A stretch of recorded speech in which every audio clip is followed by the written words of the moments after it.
Neeves Knives, I'm Jared, and we have another SITIVIEN here. We got the SITIVIEN ST137 in D2 steel that does have a stone-washed coated blade. So, you know, D2's not a stainless steel, so this will help you out with that, so you're not going to have to worry about the corrosion as much.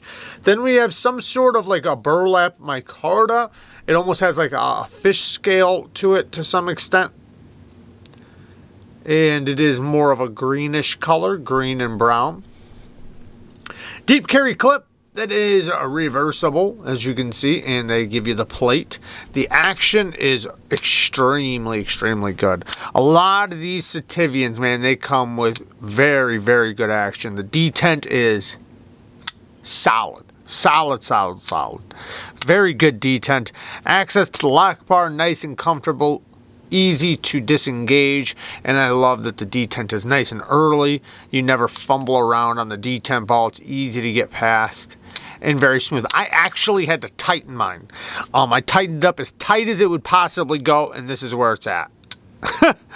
No play, but the reason why I did that was because I was able to muscle some play out of it, and now if I really crank on it, but it's not a hard use knife, so, you know, I'm not going to take any points away for that, but I can crank a little bit of side to side. Very, very tiny amount, though. A little tiny amount. So, but there was a little bit before I did that, and now even though I cranked down the pivot as tight as it would go, I mean, like, I put a little muscle behind it after tightening. I probably shouldn't have tightened it as much as I did, but it's still guillotine action. Not quite as guillotine as it was, so it did slow it down a tiny bit, but not much. Then you also have these fullers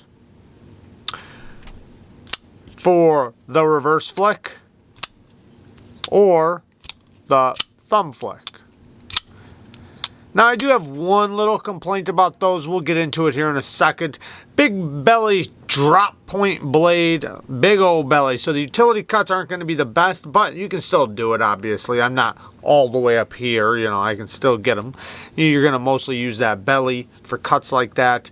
The sharpening tool and plunge grind could be better. It is very close to the edge. I mean, it's okay. You're going to get by. You can either lay back your edge angle one time pretty far, or you can get a couple good sharpenings in with the same angle that's on it. The edge could be a little bit better. It's not the sharpest edge, but, you know, it'll still cut just fine.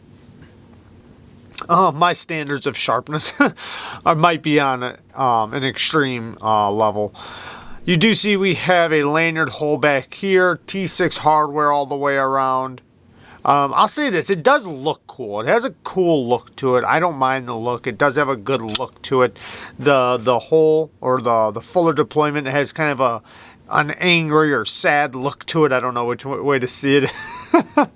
Has this like, excuse me, groove up on top of the spine right here in front of the eyeballs, or hole deployment. You do have the jimping on the spine, but this is nicely rounded right here. So it's not uncomfortable to even put my thumb directly on top of it. It's actually well rounded and knocked down. Same thing with the spine. Full flat grind. So, couple of issues that I have with this thing, because I do have a couple, and we'll get into it. One is this plate. If I turn it sideways, bam, you see the problem. We have a screw that pops up. I don't know why they wouldn't use an inset screw of some sort, or a flat screw. Why does it have to be that? Now, is it that big of a deal? No, it's really not. But when it's in your pocket and you're pulling it in and out of your pocket, these can tend to catch strings and stuff, you know, or whatever coming in and out of the pocket. So it's not that big of a deal. And you can always take the plate off if you really want to. Not that big of a deal. Now, the next thing is this fuller. It could be sharper. Now, it's not bad. You've seen me. I was reverse flicking it. That was my left hand. This thing obviously works good left hand. I hit my finger. This thing works just fine left-handed, you know, because it is a liner lock. So you do have the clip that reverses over here. But anyways, the fuller, it's not that sharp.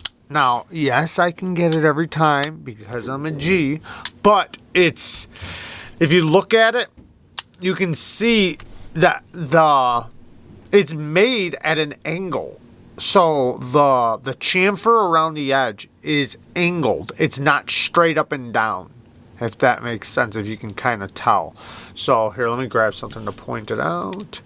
So if you look at this edge, it doesn't go from here and go straight down to the hole. It angles down. So the inside hole is a little bit smaller than the outside hole because the outside hole angles down. So that makes it to where, since it doesn't go straight, it's not as grippy as it would be. So you have to basically put pressure and then flick.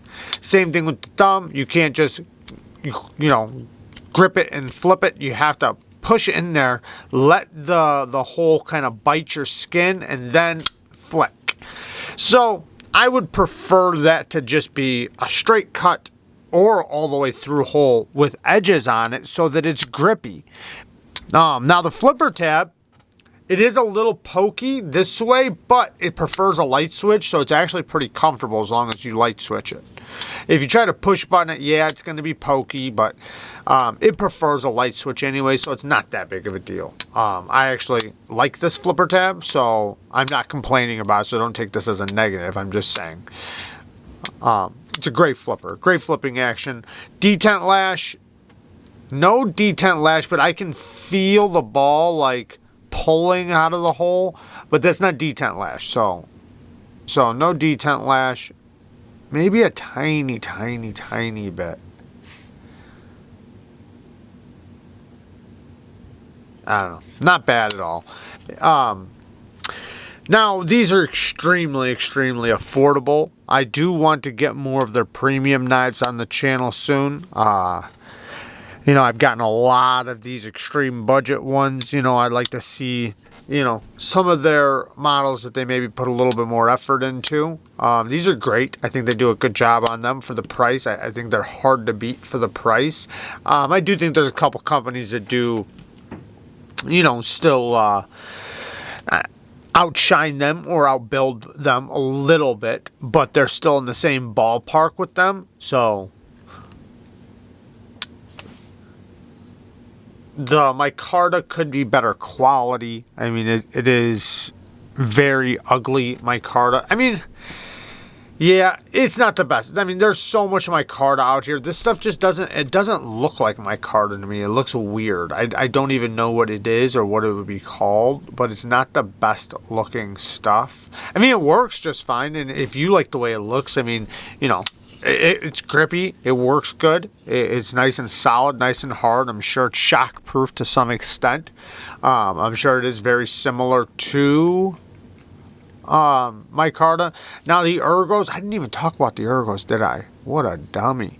So you have the flipper tab that you can get up nice and tight over, which I do like. I like how this angles down right there, so you can use it like this or like this. And if you notice, the blade kind of is a little more narrow here, and it has the illusion that it gets fatter out here. I don't think it actually does, but it's going to be pretty easy to keep your blade inside of materials with this thing. And like I said, the way the blade has this big belly, you can really cut rope or anything with downward cuts pretty nicely. The ergos are pretty neutral. Cutting ropes backwards or towards you are going to be pretty easy. Pinch grips aren't going to be too uncomfortable. Now the forward grip, it's pretty comfortable, but I do feel the deep carry clip quite a bit. It's not hurting me though. It's not a hot spot. I feel it. I'm very aware of it. As you can see, I'm very aware of it, but it's not that bad. And it's such a budget knife that it's a really good knife considering everything. Considering the price, this is a fantastic knife. They are knocking a lot of the little details out of the park that a lot of companies miss. Like this action, the detent. That is really good. The fit and finish is decent. The tolerances, I wouldn't say that they're the tightest tolerances, but for the price, I mean, they're reasonable. I wish the bearings were slightly bit bigger. It would help with side to side, but I think that having the small bearings does also help with the guillotine action. But anyways, cool knife though. And I think, you know, if you are under $30 on your budget, it's not a bad knife to get. It's pretty solid. No play, any direction, rock solid, man. Surprisingly solid, you know, considering, you know, with the price and how smooth it is and all of that, you would think like, man, this thing's gonna have play, but nope. Anyways, there you guys go. I love you guys. Thank you guys for watching. Peace.